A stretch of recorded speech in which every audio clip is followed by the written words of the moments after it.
Alright, thanks for tuning into this episode of Walden Wong Art. Today we're going to take a look at this John Paul Leon's The Winter Men Artist Edition. I haven't opened this yet. It's still sealed. All the wrapper is still there. So we're going to look at this together, and we're going to show you I'm going to show you how this artwork looks. And you can't get this on the market. This was one of the Kickstarter crowdfunding Indiegogo books. I got this on the secondary market. I got it directly from the publisher. They were nice enough to sell me one of these copies. So if you're interested, look on eBay or some secondary market to find one of these. For those of you who don't know who I am, my name is Walden Wong, a comic book artist from Marvel and DC Comics. You can find out more about me and my work over on my website, waldenwongart.com. Over there, there's a lot of different tiers of, not tiers, but a lot of different links of things that you can look at, such as gallery, shop, blog, videos, and all that. And for those of you who want to show support of these videos that I make for you, please think about supporting me over on Patreon. It's patreon.com/WaldenWongArt. Once you're there, there's different tiers that you can look at. And if you're interested in a mentorship tier where I can do reviews and art critique of your work, feel free to check those out. So don't forget to subscribe, hit like, and share this video. So without further ado, we're going to take a look at this. I'm going to open this up and we're going to look at this together. Here we go. Alright, so here's John Paul Leon's The Winter Men Artist Edition. Okay, JP Leon 05. Here's the back of it. The back of Winter Men. Okay, here's the spine. John Paul Leon's The Winter Men Artist Edition, and it's a pretty thick book. Here's one of my fingers. Okay, I'm going to open this up. Okay, and we're going to take a look at this together. I haven't seen it yet. Let me open this. Let me open this little bad boy up without damaging the book, because I don't want to damage the book. Again, it's sold out now. It was originally a crowd-funded project. I'm lucky to be able to get one. A friend of mine who works at Viz Media told me about it, but it was after the fact. And he told me to contact the publisher. And I did. And I was lucky that they had a few copies left. And I was able to get one. And they were nice enough to sell me a copy. And now I have one. I'm going to look at it right now. So here is the book right over here. Let me zoom back a little bit so we can see the whole book. Okay, here is the, let me kind of like massage the book a little bit so it opens up a little bit better. Okay, so here is the inside front cover. First page, and again, feel free to pause the video. Let me make sure. Sometimes I don't want to miss any pages. John Paul Leon. When I graduated SVA, I remember that they had us fill out a form for what purpose. I don't recall, but among the questions asked was something along the lines of, where do you see yourself in 20 years, or what are your goals for the next several years? I remember my answer was to build a body of work and to be highly regarded among my peers. Okay, right over here. Okay, and here's some of the, we're going to continue going and we're going to look at his artwork. I remember he was also the artist that worked on Marvel Comics Earth X. I believe it was Earth X, and there he is. Tom Lee Edwards wrote an introduction. Okay, and some of the pages for DC Comics, original 11x17 size with also some lettering. Winter Men issue 1. I wonder how many issues there is. Issue 1, 6. Issue 6 is back there. 5, 4, 3. I wonder if it has all the pages. Okay, I'm just gonna flip through them. Okay, right over here. So JP Leon didn't actually write his name here. Like usually with these original artworks, there's something that says pencil or an inker, and a pencil will write their name, an ink will write their name. But since JP was doing all these on his own, he would just write the title, issue number, and a page number. So here's some of the, I see some whiteout over here, and I don't know what year this comic was made. if I say 2005, because everything is still stats, I can tell that he was testing his brush, these squiggly lines. That's what that is for. Sometimes when I'm doing inking and I need to get my brush to a sharp tip, I'll take the brush, for example, I'll take a brush like this, and I'll kind of squiggle it to get it to a sharp tip. But usually I don't do it on the side. What I'll do is I'll look for an area that's like black, a dark area, like for example like this, and I'll squiggly do the squiggly lines over there. This way I'm gonna cover it up with ink anyway, so I'm just gonna like mark areas that I don't have to like mark on the outside. Okay, it's interesting. These mark lines, it looks like he was actually putting them on himself, unless he has someone scanning the artwork for him. These lines here, these mark lines, these comics, when we get the original Bristol boards, they don't have those markings over there. So those marking probably means that they're gonna crop. He's gonna crop those areas off, like right here and right there. Okay, we're gonna take a look at his brushwork. It looks like he's a brush artist. A lot of brushwork, a lot of thick lines. Okay, the figures are very nice, very clean. There's some lines that goes outside of the panel. So when I do kind of work, I do the same thing. Like I'll ink stuff, and if lines goes out of the panel, that's okay because it's gonna be cropped anyway. I've seen some artists. I remember the first time I seen original art inked by anyone else at comic book conventions. They'll ink the artwork and they'll stop right on the line. Even if they're filling in black areas, they'll stop or like right on the line, outside the borders. And then the first time I ever seen someone who didn't do that was when I saw Jimmy Palmiotti's artwork. I think regardless of who was inking, I was at a convention, and then I was looking over some artwork that Jimmy Palmiotti worked on, because at the time I was so into Joe Quesada and Jimmy Palmiotti's work. They worked on Daredevil. Before that, they started the Marvel Knights line, and then I was so interested in the work. And even before that, they created a publishing company called Event Comics, and they had a character named Ash. And within some of the pages I saw, Jimmy Palmieri, look, I see some of the whiteouts, some of the mistakes. And see, these pages are scanned in color. That's why with artist editions, I can tell how artwork is made and how it's done. Like here, just to go back a little bit, you see this outer line? It's going to get cropped, but the artist would draw the whole arm there just to see if it looks okay. Like all of this, it's just faster when we're just drawing lines this way to just go out instead of stopping at the edge. So again, going back to Jimmy Palmiotti, I'll see him drawing lines and then filling in black areas, and then he would just go out the line. And then I saw that and I was wondering, why is it going off the lines? It doesn't look good. It looks kind of wobbly. Later on, I did understand. When I started doing more work for Marvel Comics and DC Comics, I would ink lines exactly on the line, exactly there.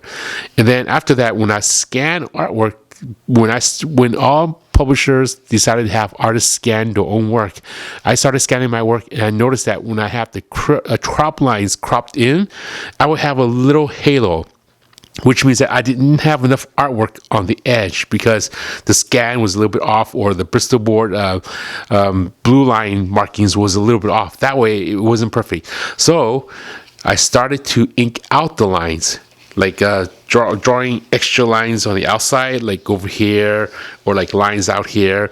I would even go so far as, if I'm inking someone else, that if they're drawing figures here, I would draw a few more figures outside of the bleed area.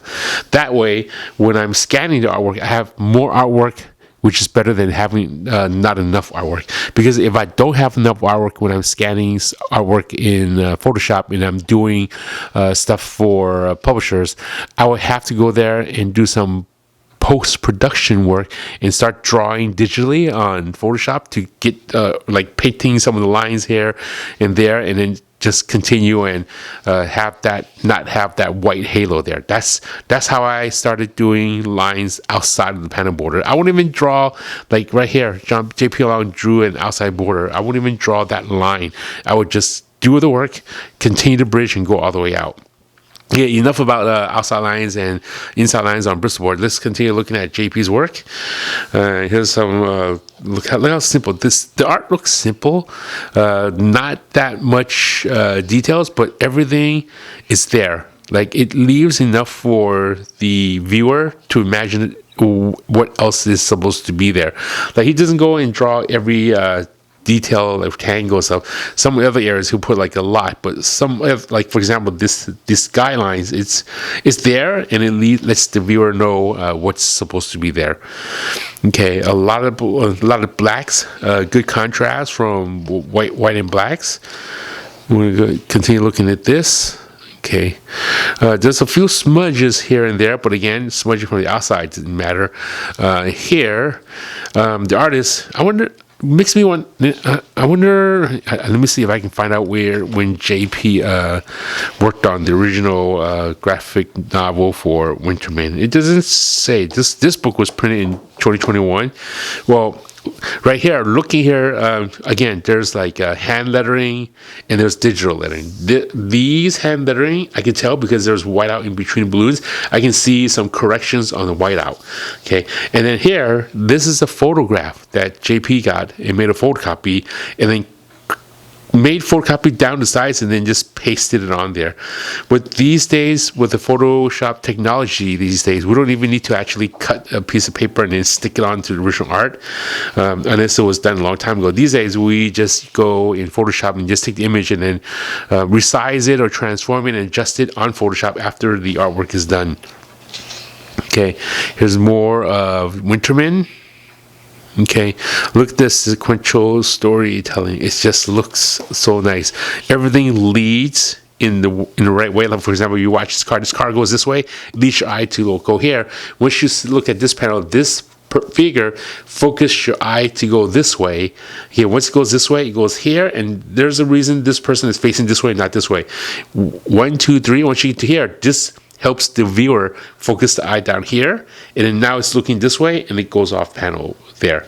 That is a good storytelling technique. So here you have this one coming up here, and then this little guy looks up there. It leads you pointing here, and then it comes here. Trap up is here, and then there. Yeah, with comic book storytelling, we had a Z pattern, but the majority of the time, the way comic book art is drawn, it lays things out where it helps the viewer control what the direction that it's going to. See that? Okay, so I'm going to do that again with a few pages besides this card page. Look at the action going on here. Look at this one. This is just like one panel at a time, like a cinematic view, almost like watching from a movie theater. Okay, and those of you who are buying these graphic novels and you're wondering if this is like a stitching here, that way, unlike a trade paperback where it's like glued together, these pages does open, and it opens all the way. Okay, I see some whiteout that JP did. He would go in there and do all the black line work first, and he would do the whiteout to have that smoke pattern happen. Okay, I see some spatter over here. Not sure what those spatter is. And then we have more here, some text going on here. Okay, and then we're going to take a look. Some dry brush work over there. So when JP inks, it's not as meticulous as how I will ink, for example, or how a lot of inker will ink, because he's inking himself. He knows exactly what he wants to do, where he wants taper lines. So when I ink, I'm very meticulous and have all the lines really precise and sharp. But as an artist, he's more into storytelling. Okay, so like some line weights, there isn't really that much line weights. It's just like one line. There's a little bit of line weights, but not that much of it. But then this also helps the viewer focus on what's important. So no line weights here tells the viewer that that's not that important. Wow, he actually hand lettered that. This isn't like a paste of all that's hand lettered. Okay, let me take a look at this one. Look at all those little rectangles and squares, the little people over here. We're going to look at some more pages, and I'm going to flip through this bigger. Now, I'm going to flip through this faster. Oh, look at this, everyone. Look at this. Okay, now there's no letters over here, which tells me they stopped they were doing everything the old way, and just right from issue 2 to issue 3, they started using the new format where they had letters do it digitally, which means that the penciler and inker didn't have to send the Bristol boards to the letterer to have them letter on the actual boards. So this is a really good example of when it stopped. Okay, everything's hand lettered. Some of them were pasted on top, and all this actual original artwork went to the letterer. So they would actually go in there and hand letter it, or certain larger dialogue, they would print like a large sheet and then tape it on, like this one, next to the no sleep, like that. And then once they got to the end of issue 2, they said, okay, letterer, we're not going to do that by hand anymore. We're not going to send you the original art. Instead, we're going to have the artists be done with it. And once they're done with the pencils, we're going to send you the scan of the pencils, and you can start lettering it on the computer. Once it's done inked, we're going to have send the artwork to the editors. The letterer's going to send the artwork to the editors, and then artists send the artwork. And then the design department in Marvel DC, they would just merge everything together. That also saves time. And it saves time from shipping original art back and forth to letters and back to artists to ink, where most times some of the artwork will be already done in letters before it gets to the inker. Okay, here's some more. So here is nice in the beginning where you can read the story for this artist edition, and then here there's no story, which I prefer. I rather see more of the original art over here. And the reason I say that is sometimes when you see these letters over here, there could be artwork in the back. That actually no, I think maybe let's go a little bit further back. Yeah, there could be artwork behind here that was covered up. Yeah, I think there was artwork. Yeah, you see the line? I see the line here. So when J.P. Leon was working on this, he drew everything. It went to the letterer, who would draw the word balloons and the tails, and then all the text, and send it back. And then J.P. would ink it after he gets it back from the letterer, and then just ink around it. So there is, I see lines over here. Yeah, so originally when JP, the artist who was working on this, he did draw artwork behind, because if I look at it, I do see some lines inside the word balloon. Let's go back a few more just to see. So you see that? You see some of the lines there? See some of the lines? The letterer just erased it. They erased the lines and then re-lettered it over here. I remember when I used to do work for DC Comics, it was the same. I would be inking pages where the penciler would send the original art to the letterer, and they would letter it, and then they would erase the word balloons with all the text inside and erase some of the artwork. And when I get that back, I would just ink around the word balloons. Some letters back then, they won't even erase. They would just ink on top, and then when I get it, I have to erase the letters. And that was like kind of like rough for me too, because I remember back then that if I erased too hard, I would erase some of the letters, and some of the letters kind of fade, and I had to go back in there and re-ink some of the letters. Okay, let's take a look at some of Winter Men. JP started writing his name there. I wonder why he started writing his name there, where he didn't in issue 2. He started writing his name starting with, interesting. He started writing his name when it was starting with issue 2. Issue 1, he didn't write his name. Issue 2, he wrote his name. Issue 3, he's starting to write his name on it. Okay, here's some of this right here. Okay, we're going to take a look at more pages. Look at the amount of details, all these action figures. This person is a collector. Sometimes with original art here, I can get a magnifying glass and just look at all the toys that this person collected. That doesn't just tell me that this person was into it. It tells me what J.P. Leon was into back then. Okay, it tells me what kind of action figures he liked, what kind of toys he liked, and all that fun stuff. So that's kind of nice to see. Like this one looks like Optimus Prime. Just a little teddy bear. Sometimes people sneak little those Russian dolls over here. This one is Kiro P over here. Like I can see all the fun stuff. Okay, but that also takes a insane amount of detail work. Okay, here's another page. What's that? McDonald's. Okay, and then we have chess players over here. And we have some buildings. Okay, more. What's this, comic book shop? Like, what's going on over there? Okay, Video Bob of Moscow. Okay, Pop Gun. Okay, we're gonna take a look at more pages. There's some whiteout. JP inked the line and decided he didn't want that line anymore. He just whited it out. Yeah, so a great thing about Artist Edition is you know what, I'm looking at the work. JP doesn't really make that many mistakes. Pretty accurate with the work. Sometimes being an artist myself, when I'm drawing something and a line is off or a certain area is off, what I would do is I would draw something around it, or I would cover up my mistakes to make it look like I did it on purpose. So usually when I'm inking myself or I'm drawing stuff on my own and a line is off, I would just go and make it look like it's on purpose. This one's penciled. So foreground is inked, background is just in pencil. So now we see a glimpse of JP Leon's penciling work right over here. So that was kind of nice to see. Here's more of a lot of solid lines. Almost has a Sin City feel. A lot of black and white. Actually, kind of there's a kind of called Whiteout by an artist. I forget his name. They made that into a movie.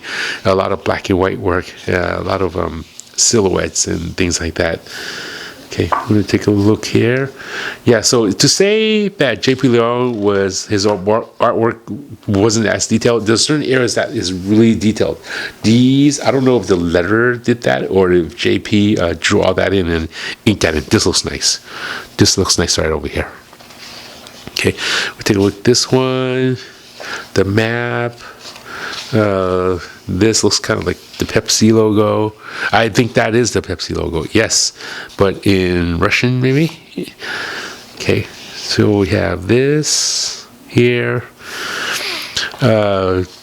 DC Comics Vertical Wildstorm. So this was when Wildstorm Comics was still around.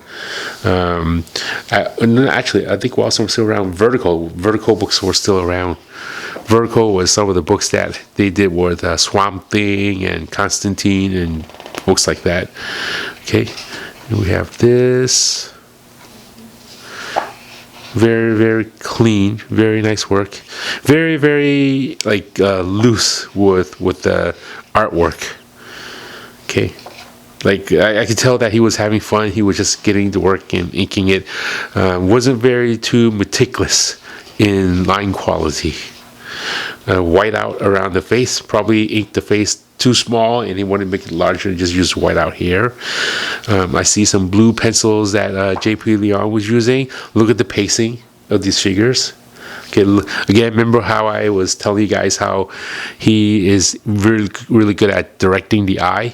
We have the guns here, kicking, they're fighting, leads up to here, and then this person goes in the window, forces the viewer's eyes to go this way, and then now you see the gun shooting this way. It goes here. By the time you get towards this direction, it goes towards here, right here, and then right here you see them looking, and then you see this person going here, and then this one stops right over there. Going to look at this one, and then now we have this panel. Okay, the same thing. We look here. We go to here, it looks down. This one forces the viewer's eyes to go here. This one leads up here. Okay, like this. Okay, we're going to continue looking at some of the other pages that JP's worked on. A lot of crowd scenes. He's not that.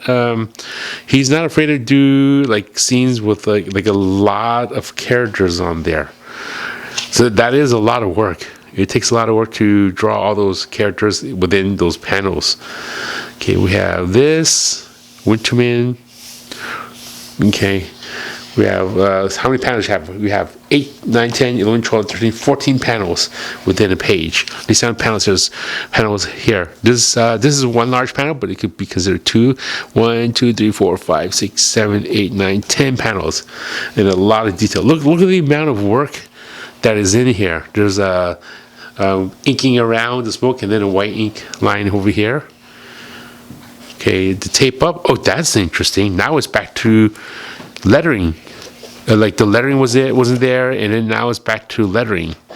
I wonder if they use different letters to letter the book. Like one letter was a digital letter, and then issue 5 went back to the original letter. I've never seen it where in sequential issue numbers where they had a letter, and then all of a sudden the letters dropped off, and the next is hand lettering again. Okay, that's interesting to see. Okay, white lines around this. Otherwise, if this was inked in black and this background was inked in black, all that would disappear. So having that white, you can show this popping out in the foreground. Here's more. Okay, and we have more text in solid lines. Very, very good with him leading the viewer's eyes. See that? Goes here, this one comes around, this one goes this way, this one leaves here, and this one goes around here. So those of you who are watching this video, I do a lot of artist edition videos. So check some of my other videos. I have a playlist about artist editions, and I'll be uploading more artist editions. So if you enjoy these type of video, please subscribe to my channel if you haven't done so already. Hit like and share the video. I'm also a comic book artist where I actually do create artwork for publishers like Marvel and DC, and I have like experience on looking at artwork, so like I kind of have an idea of what I'm doing or what I'm talking about. So sometimes with these artist editions, I'm looking at it for the first time along with you, the viewer here. So things that are interesting, I would point out compared to what I would see as a trade paperback that's printed in color, because you do see a lot of things like the artist changes and his decision making in the black and white art. Okay, and then sometimes you'll see notes on the side of these original art that talks about what sometimes pencil would tell the letter what to do, or the editor would tell them what to do. Winter Men, you should say special issue. The spatter here. Okay, so this is good. Now let me explain. You see the white spatter and then just black spatter? There's a lot of inkers out there, or pencilers, inkers, they would just do black spatter, but they forget to do the white spatter. Or when they're doing white area, they'll do the white spatter, but not do the black spatter. So my thought is, anytime an artist is doing any kind of spatter, if there's white on a black area, there should be black on a white area too. Okay, we're gonna look here. And then now we have some black spatter, but no white spatter. This is exactly what I'm talking about. If you have black, there should be some white coming on this direction too. So here, like I said here, there's black spatter. That just tells me maybe that's the spatter on the concrete wall, but not flying, not spatter flying. Now here, this is one of my pet peeves. Now, if you have black spatter like right over here, why is there no white spatter? Like this is dirt flying in the air, like just black dirt, but there's no white dirt like gleaming from the reflective light of the sun. Okay, so that's one thing I noticed that I like. I'll look at it right away. So this is okay. There's white spatter and black spatter. Okay, now we're going towards the end of the page, and it looks like there's a gallery of different artists. Bernard is a good friend of J.P. Leon, Tommy Edwards, Duncan Ferguito, Kim Jung-ji, Peach Momoko, Kosada, Phillips, Sienkiewicz, Simonson, and Weeks Afterwards by Walter Simonson. I think Walter Simonson was one of the instructors that taught J.P. Leon. So this one is looks like maybe a cover. Yeah, this is a cover. This one looks like a cover. And there's more. Okay, so this image is a pencil image of the cover that's here. That was done a long time ago, which was done. So now we get a glimpse of the pencil work. Okay, I do like his pencil work. It's like more detail. So when he inks, Like, look at the face. Look at these 3 lines over here. And look at some of the hatch lines. When he inks, all that disappears. It could be a last-minute decision and things are changed. Yeah, so the way he draws and then the way he inks, he changes things out. Like, look at this arm over here. It's like a white line, like a white arm. But when he pencils, it does more folds over here. Let's take a look at this figure. Like, a lot of black. And then here's the pants. Okay, there's a little bit slight changes. Here's the Russia detailing here. Okay. Man, look at the detail. Okay, now we're going to take a look at some of this. Oh, this is issue 4, some of the pencils. And here are some of the, it looks like concept art. Concept art. I like this look. Okay, it looks like thumbnails over here. Thumbnails. And then we have this. And then here's Bernard. I recognize Bernard's work. Bernard's a really amazing artist. Met him a lot of times at conventions. And this one, who did this? I need to go back to the glossary to find out who was the artist that did this. Tom Lee Edwards. This one's Ducking for Greedo. So these pinups were done after J.P. Leon passed away, and was done to create this gallery edition. Maybe was used as stretch goals or something. Here's Kim Jung-ji. Here's Peach Momoko. Is that right? Peach Momoko. And then next we have Joe Quesada, one of my favorite artists. Let's take a look at Joe Quesada's work. Here's Quesada's. Okay, if I didn't see that this was Quesada, I wouldn't recognize that this is Joe Quesada's work. I think Joe Quesada was inking himself. Next we have, who was the next one? After Quesada was Sean Phillips. And we have Bill Sienkiewicz. Sienkiewicz right over here. Next we have, who's the next one? Sienkiewicz. Walter Simonson right over here. I recognize some of these detailing that Simonson does. And here's Lee Weeks. I like how Lee Weeks put JPL 7, John Paul Leon, as a dedication for the artwork. And then we have the afterword written by Walter Simonson in 2021. Feel free to pause the video. I'll bring this closer to the camera so you can pause and read. There you go. And then here's J.P. Leon in his studio. And then the last page, the back cover. And here we go. There we have it. That's the Winter Men Artist Edition. Again, we'll take a look at the spine. Nice size book. It's almost the size of my arm over here. Here we go. So that there is a J.P. Leon, John Paul Leon's J.P. Leon, or however you like to address him as, the Winter Men Artist Edition. Here it is. When I got this book, it did come in a cardboard box that had a little sticker there. No UPC logos, unlike some of the other artist editions that you get that has like a UPC logo. Like, so, for example, this one that has a little logo on the bottom. This one doesn't have UPC logo. Again, this was a crowdfunding exclusive that people can order in advance, and I was just lucky enough to get one. So if you enjoyed these types of video and like to see more, please subscribe to my channel if you haven't done so already. Check out my website, it's waldenart.com, and please like this video and share. The more you like and share these videos, the more it helps with my channel.